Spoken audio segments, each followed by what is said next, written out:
नमस्ते, मैं अभिनय आकाश। आप देख रहे हैं Prabha Sakshi express show most level information यानी हमारा। जो कोई भी राक्षसों से लड़ता है उसे ध्यान रखना चाहिए कि इस प्रक्रिया में वो खुद ही राक्षस न बन जाए। आप अगर लंबे समय तक खाई को घूरेंगे तो खाई भी आपको घूरने लगेगी। जर्मन दार्शनिक नीत्शे का एक क्योट है ये, और 150 साल पहले कही गई ये बात हमारे पड़ोस में साकार हो रही है। आतंक रूपी राक्षसों को पालने वाला पाकिस्तान अब इसका शिकार होना पड़ रहा है उसे। पाकिस्तान की राजधानी इस्लामाबाद से आई कुछ तस्वीर ऐसा सोचने पर मजबूर करती हैं। दिल्ली में लाल किले के पास कार ब्लास्ट के अगले ही दिन यानी 11 नवंबर को पाकिस्तान के इस्लामाबाद कोर्ट के बाहर दोपहर करीब 12:30 बजे एक बड़ा धमाका हुआ।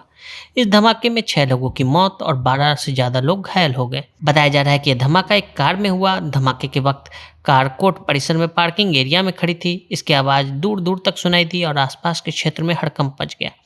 स्थानीय पुलिस के अनुसार धमाका उस वक्त हुआ जब कोर्ट क्षेत्र में भारी ट्रैफिक और भीड़ मौजूद थी। इस ब्लास्ट को पाकिस्तानी मीडिया फिदायीन हमला बता रही है। पाकिस्तान के हुक्मरान अपने गिरेबान में झांकने की बजाय भारत पर अनर्गल आरोप लगा रहे हैं। अफगानिस्तान का भी नाम ले रहे हैं। कह रहे हैं कि यह भारत और अफगानिस्तान की मिली भगत है। पाक में कैसे हुआ फिदायीन हमला?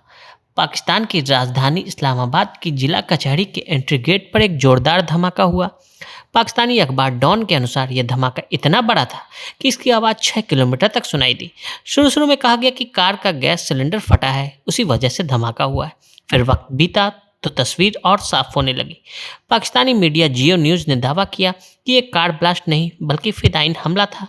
जियो न्यूज़ ने बताया कि अब तक 12 लोगों की मौत की पुष्टि हुई है और 30 घायल हैं। इसमें ज़्यादातर लोग या तो वकील थे या याचिका लगाने आए थे। घटनास्थल पर सुरक्षा बल और फॉरेंसिक टीम को तैनात किया गया, जो धमाके के कारण संभावित लापरवाही किसी अन्य कार की छानबीन कर रही है। घटना के बाद कोर्ट परिसर और आसपास के इलाकों में सुरक्षा बढ़ा दी गई है। 12 मिनट तक मौके की तलाश करता रहा सुसाइड बॉम्बर। दावा किया जा रहा है कि सुसाइड बॉम्बर कोर्ट हाउस में घुसने की कोशिश कर रहा था। 12 मिनट तक वो कोर्ट के मेन गेट के बाहर मौके की तलाश में था, लेकिन उसे मौका नहीं मिला तो उसने बाहरी पुलिस की गाड़ी के पास बम का ट्रिगर दबा दिया।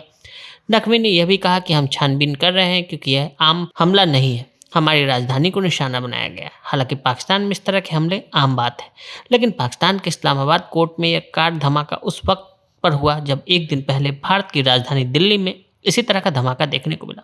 जिस आतंकी उमर ने दिल्ली में इस बम धमाके को अंजाम दिया, उसके बैकग्राउंड को जब खंगाला गया तो उसका भी कनेक्शन फरीदाबाद आतंकी मॉड्यूल से ही निकला, जिसके कुछ आतंकियों के तार पाकिस्तानी आतंकी नेटवर्क से मिलेंगे। लेकिन जांच जारी है और कुछ भी कहना जल्दबाजी होगी। शहबाज ने भारत पर लगाया बेतुका आरोप।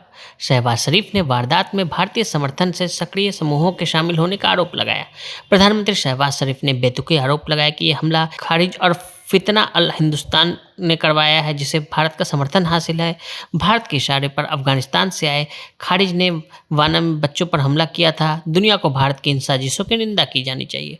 दोनों हमले भारत की तरफ से फैलाए जा रहे आतंकवाद की मिसाल है। हम आतंकवाद के खिलाफ लड़ाई जारी रखेंगे। भारत की तरफ से भी इस पर प्रतिक्रिया सामने आई। विदेश मंत्रालय के प्रवक्ता रणधीर जायसवाल ने कहा कि हम पाकिस्तान के बेसुध नेतृत्व के आधारहीन आरोपों को सिरे से खारिज करते हैं।